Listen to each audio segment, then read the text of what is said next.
Hey everyone, today we're going to take a look at just one setting in your Etsy listings. That's right, we're going to do a video that's all about just one setting. It's the renewal options that you have in your Etsy listings, and I want to take a minute and think about which option makes the most sense for you so that you don't waste money in your business. So let's take a look at what options you have and when you might want to use either one.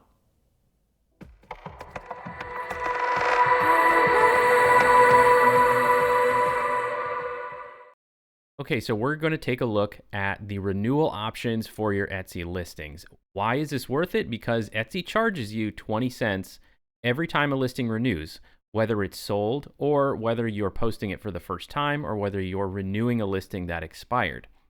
So you really want to make sure that if you have a large number of listings in your shop, that you're only paying to renew ones that make sense, that you actually think have a good chance of selling. So let's just talk about the difference real quick between the renewal option setting and the quantity, because both of those actually control whether your listing automatically renews. This is just a blank listing. Normally, if you had pushed a listing from your Printify or Printful or any print-on-demand platform, you would already have a bunch of information in here. You'd have mock-ups and description and title and all that stuff would already be here. You'd only have to make a few changes, but this is just a blank listing so that we can look at this together. So right here is the renewal options setting. This is what we're talking about today. You have automatic and you have manual.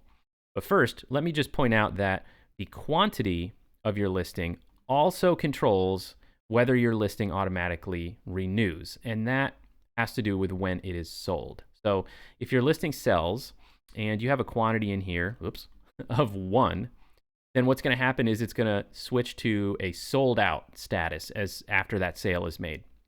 And it's not going to automatically relist.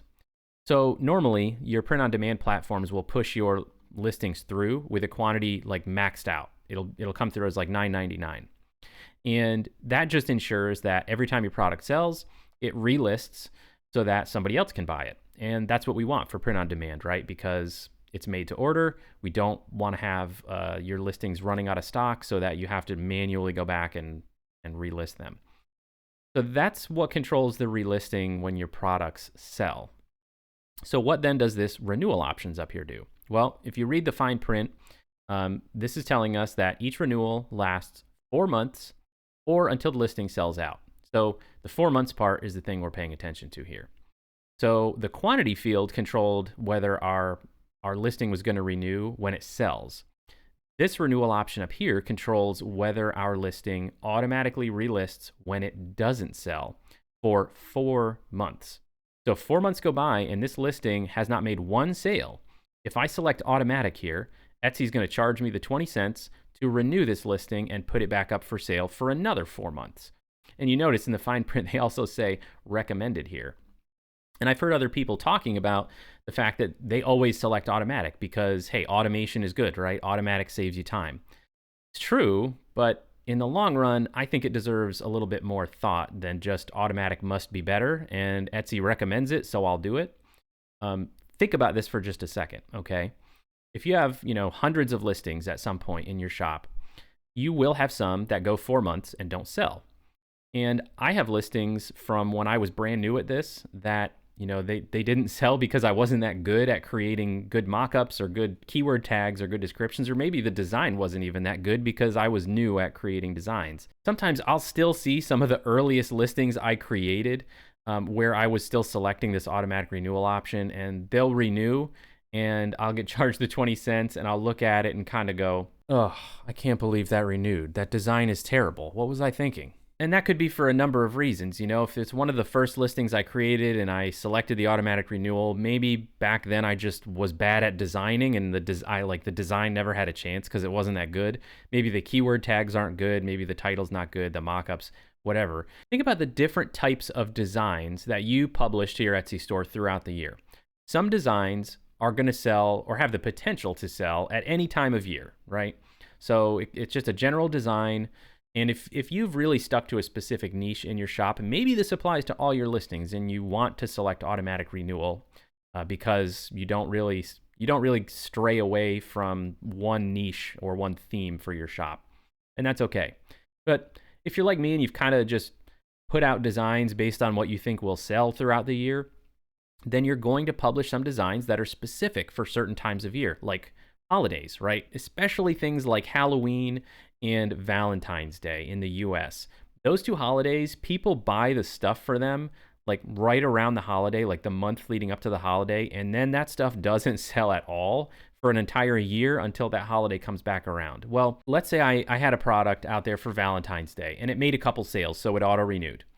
4 months after Valentine's Day has passed and those designs are no longer selling, that product is going to come up and hit its 4-month mark since the last time it made a sale. And Etsy is going to automatically charge me 20 cents and relist that design for another 4 months if I have this set to automatic. But I know for a fact that this Valentine's Day design is not going to sell until next Valentine's Day. So why would I pay 20 cents to keep renewing it all year? It just doesn't make sense, in my opinion. So I like to select manual for any seasonal designs so that I have the control to go back into my expired listings before each holiday and renew only the ones that are relevant for that holiday. Now, this may sound like we're talking about pennies here, but let's say you created 100 Valentine's Day listings, and then, 4 months after Valentine's Day, they're all getting ready to expire. That's a lot of money that could be put into some other part of your business, like listing new products for the rest of the year that have a much better chance of selling than something for Valentine's Day in July, right? So that's my opinion about seasonal designs. Now, I also select manual for other reasons as well, primarily because in general, even if it's a design that I think will sell year round, I don't always get my designs right or my listings right the first time, right? And nobody's perfect, but what I do, my process is I set them all to manual. The seasonal ones I review at the time of year for that holiday, like I said. And for the rest of the designs that have the potential to sell at any time of year, but maybe they just didn't, they expire once a week. I do it on Sundays. Once a week, I set aside like 30 minutes of my day. I go into my expired listings, which is on your dashboard. So if you go to your shop dashboard and scroll down under listings here, you will see you have active listings, expired, and sold out. And I just once a week go to this expired listings view, and I see what are the new things that have expired that I didn't realize had expired. And then I make a decision. Do I want to just renew it as is? Do I want to leave it expired? Do I want to delete it altogether? Do I want to edit the mockups or the keywords or something about it before I relist it? It's up to you. It's entirely up to you. And like I said, if you have a shop that your niche focuses on one type of design that probably will sell at any point during the year, but I personally like to have the control over whether my listings that didn't sell automatically renew or stay expired. And maybe I just try again with a different design. So that's just my 2 cents, but I think it's worth your time to think about which one is the right option for you instead of just, all automatically checking that automatic option every time because it sounds like it'll save you time. So I hope this was helpful. Let me know in the comments if you think it was. And like and subscribe to our channel if you want to see more videos like this about selling print on demand on Etsy. Thanks, everybody. See you next time.